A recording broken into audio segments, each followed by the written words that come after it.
Bon, le téléphone est un peu rafraîchi, refroidi, pardon.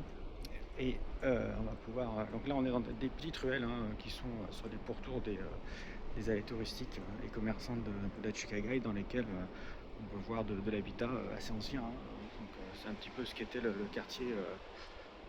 Des choses qui sont en train de disparaître lorsqu'on voit des terrains vacants. C'est souvent ce type de maison. Paradoxalement, c'est tout à fait le type de construction que les autorités japonaises de la ville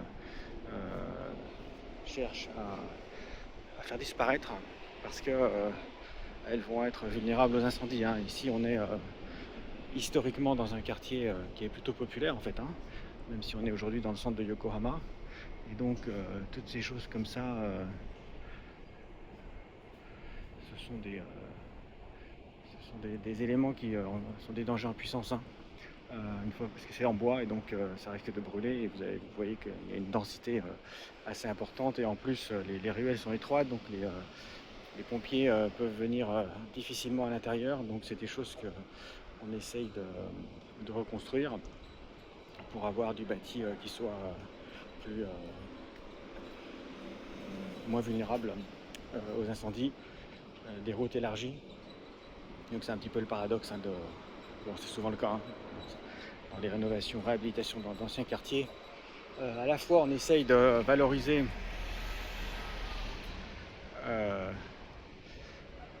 l'aspect authentique ou identitaire ou historique, et en même temps on détruit ce qui fait la vraie authenticité, ce qui faisait la vraie authenticité du quartier.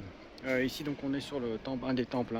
Il y a deux grands temples, c'est le temple de Maizusula il me semble, qui sont dans la Chukagai, et on va aller, donc on retourne un petit peu là d'où on venait, et on va aller vers un truc assez intéressant. Donc là on est au cœur de la, vous avez vu la démesure,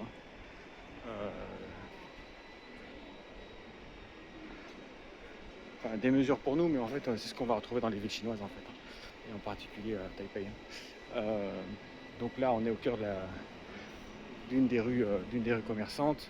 Vous avez essentiellement des restaurants qui forment vraiment la base du commerce, de l'activité commerciale, les services de divination, si vous avez du tarot, si divination plus traditionnelle, et puis on a un petit peu d'artisanat. Et puis sur cet artisanat vient se greffer des magasins de duty free. Et on a un truc qui est assez intéressant, c'est là, ce que vous avez ici là-bas. Puisque la dernière évolution de la Chukagai, en termes de peuplement, d'identité, oui, si on peut dire comme ça. Donc au début on a des Chinois du continent, ensuite avec la colonisation de Taïwan, des Chinois de Taïwan. Oh tiens, quelque chose pour les Toulousains. On pourrait faire traduire ce texte, tiens. Intéressant. Naissance du rugby au Japon. Bon, ça c'est autre chose, c'est une autre vague migratoire. Alors, oui, donc on a l'étape chinois du continent, puis ensuite on va avoir une forte migration en provenance de Taïwan à partir de la colonisation. Puis dans l'après-guerre, on a un gel un petit peu des personnes provenant de Taïwan. On a relativement peu qui retournent à Taïwan en fait. Ça c'est quelque chose qu'on constate. Les migrants, parce que c'était des migrants, lorsque les Taïwanais viennent s'installer au Japon dans les années 10-20, c'est pas du travail forcé, donc pas tout confondre. C'est des migrants. Le Japon a également besoin de main-d'œuvre dans les années 30 parce qu'il entreprend une série de guerres, donc on a besoin de bras pour l'industrie. En tout cas, on a des migrants et pas seulement des hommes. On va avoir des familles qui migrent, et donc on a comme ça l'apparition d'un vrai quartier de migration. Dans les années 70, on a l'arrivée de personnes en provenance du continent qui viennent s'installer dans les commerces tenus par les Taïwanais. Aujourd'hui, la population chinoise résidant au Japon est majoritairement, ça doit être à 80%, en provenance du continent, sauf dans la Chicagai où là on a toujours une présence taïwanaise importante.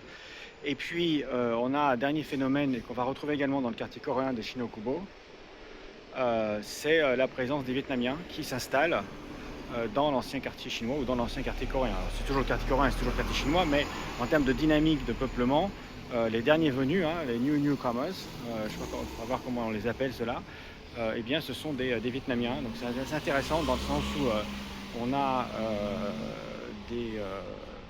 des phénomènes qui sont assez classiques, hein, qu'on va retrouver dans des quartiers de migration en Europe, hein, en particulier dans les villes françaises où on a comme ça des successions de générations de migrants. Et là, vous avez un restaurant vietnamien.